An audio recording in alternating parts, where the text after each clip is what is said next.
God, please let the words be yours and the voice be mine. Amen. Hi, my name is Mike. I'm an alcoholic. Mike. Yeah, just a little bit about me. This is the first time, my first time at this meeting. My sobriety date is September 1st, 1991. I drank and got sober before I was old enough to drink. This was back in Cleveland, Ohio. I grew up with immigrant parents and got a sister. Today I got a wife and 2 kids. But yeah, I guess I'm supposed to share in a general way what it used to be like, what happened, and what it's like now. Basically, I grew up in, Cleveland, Ohio, with, pretty much everything I needed. Not everything I wanted, but everything I needed. My folks were able to provide that for me and stuff. But, I early on, I got in a lot of trouble, Initially, it was playing with matches. Then I upgraded to shoplifting and just causing trouble. I grew up as a latchkey kid in the 80s and early 90s, I guess, and just not supervised, I guess you could say. And my mom and dad, they both worked. My mom worked graveyard, my dad worked during the day, so we didn't really see them together too much growing up.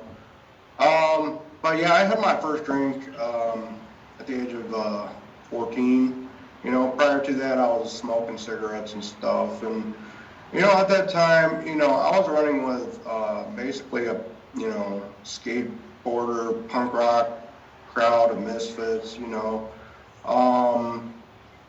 Yeah, I just didn't really deal with the conventional folks, And I found my people in, the drinkers and drug users, and the people got in trouble, and, the people, the thieves, one of the things we used to like to do is go to punk rock shows and stuff and just cause a lot of problems in the neighborhood, yeah, I basically hit that, really hard, and, the consequences came really fast, I got a short drunk log, and there's really not much to say except that, I crashed and burned, My drinking and drug use took me to the point of clinical insanity. I ended up in rehab in the east side of Cleveland, as suggested by my school's drug counselor. They suggested that to my parents, and that's where I got introduced to the program of Alcoholics Anonymous. Now, at that time, I was hallucinating, and I was in, basically mental psychosis. The doctors, they diagnosed me with drug and alcohol-induced schizophrenia. Prior to that, I didn't know what the fuck was going on, what happened to my head. Each time I used, each time I drank, I didn't know what was going on. Each time I try not to do anything, things were all messed up, I kept hallucinating. I kept, thinking crazy and everything. And, yeah, I ended up in 6 months inpatient rehab along with psych ward because they put me on meds and stuff because I was crazy, And that's where my drinking and drug use took me, I wasn't even old enough to acquire possessions, and here I already lost my mind, And, yeah, and I was not well when I was released from there, I was still crazy, but I followed the directions because I didn't know what else to do. Like, what are you doing? You're crazy. You can't, spend money and, pay someone to fix you or something, when you're crazy, you're crazy, it's like, I thought it was going to be like that for the rest of my life, and so I kept going to meetings, when I got out, You know, I got a sponsor even before I was released, and I just followed his direction, his good, orderly direction, GOD. And, you know, I was able to stay sober one day at a time, even though I was crazy. You know, I'm like, I'm still not fixed, but I'm going to keep going to these meetings because at least I feel somewhat safe here. And, you know, there's actually people here who can relate to what I was going through. And I was able to hook up with them and identify with, you know, those people. You know, it says in how it works, the How It Works chapter, there are those too with grave emotional and mental disorders, and they do recover if they have the capacity to be honest. I held on to that statement for dear life, you know, because I wanted recovery.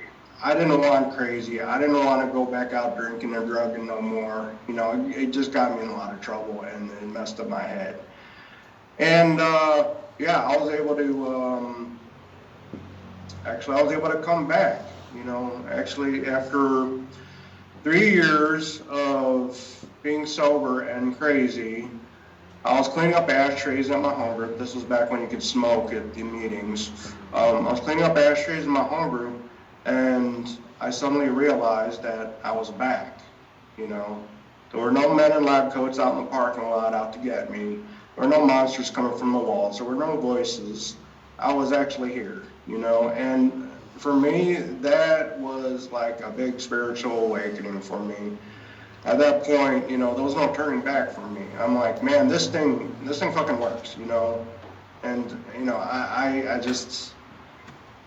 was amazed because, you know, I mean, after 3 years of just crazy, you know, and then being able to come back, you know, for me, that was, you know, that was the grace of God for me, you know. And, you know, I've been trudging the road of half destiny ever since then, you know. And, you know, and that's basically, I guess, how I was able to fully surrender to this program.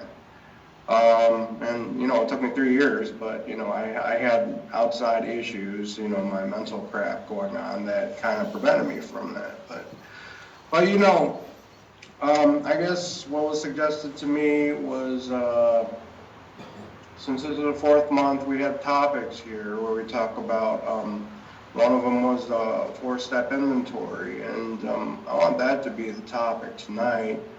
The 4th step is made a searching and fearless moral inventory of ourselves. I think that's the right one, yeah. That's the one, you know, when I took that 4-step inventory, I did it to a T because, you know, there was no lying anymore for me because, you know, going back to when I was drinking and drugging, I was a liar, a cheat, and a thief, you know. I was a type of alcoholic that would steal your wallet and try to help you find it, you know. That's just how I was. That's how I operated. And of course, you know, growing up in white America, you know, nobody's going to suspect the Asian kid, you know, stealing your wallet or whatever, you know. People thought I was like the token, you know, token Asian dude that was obedient and, you know, wouldn't lie and do all this stuff. And, you know, actually I played that into my con, you know. I was a big con artist back then. And, you know, I was able to work that, you know. And when I got sober and things being so crazy and I got to this 4th step, I'm like, man, I can't have any of this lying no more. I can't have any of this, you know, crazy, you know, other story than what the truth was, because, you know, that just made me even crazier, trying to cover up all those lies and trying to cover up, you know, any kind of dishonesty and stuff. So, you know, when I got to my 4th step, I was rigorously honest. You know, I did that as thorough as I could at that time, you know. And, you know, I did the 4 columns thing. My sponsor at the time, he gave me a worksheet with the columns on there and basically, you know, followed it according to the big book and 12 and 12, you know.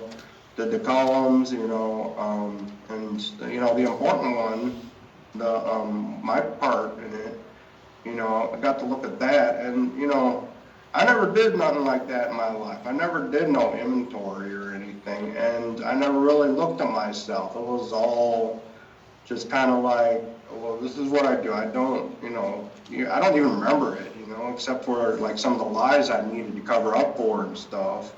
And having to take that out of my crazy head and put it on the paper, put it on something tangible, something where it's not just like, oh, it's swimming in my head and I'm gonna, try to justify it in my head. And no, that's not something I need to put on my forestep, but, I had to put it on paper so I could see, I had to see all the people I lied, all the people I cheated, all those, sexual relationships I've messed up, all those resentments, all that stuff we take inventory of. I had to see that in writing, and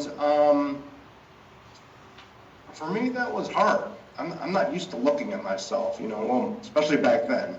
These days it's a different story, but back then, it's like I never did that. I mean, yeah, I went to confession. I grew up Catholic and stuff, but that was just kind of like just to please my parents or whatever, and I just told, the priest whatever.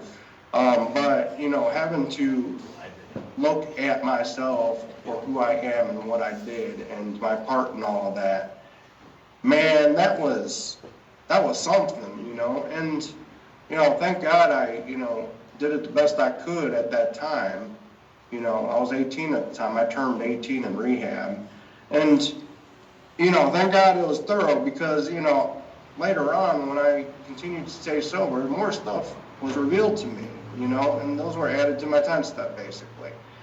But that inventory basically gave me, that's a big part of this blueprint we have, this Design for Living. The 12 steps of Alcoholics Anonymous is the way I try to live my life today, working those steps.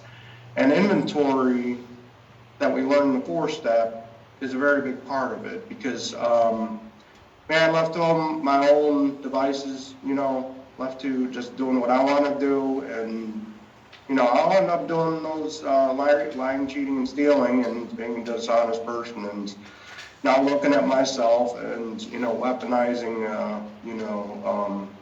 my character defects and justifying everything into fooling myself into what I'm doing is okay. Oh, that guy's not doing it, I'm okay. And it's not about what the other guy's doing. It's about what am I doing?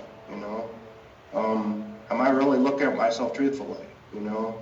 And since I've been sober over the past 29 years, I still need to take inventory of myself. Even just the other day, I was flagged as being a first responder for AT&T for their FirstNet.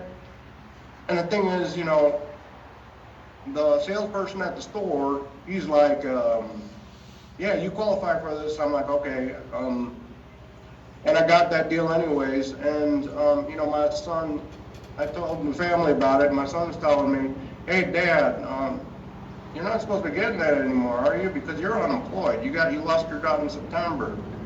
I'm like, oh, yeah, you're right. So I had to take inventory of that. That was practicing, the 4-step inventory. And I had to take that free iPhone and whatever they gave me and the discount and everything, go back to the AT&T store and say, hey, I don't deserve this anymore because I lost my job back in September.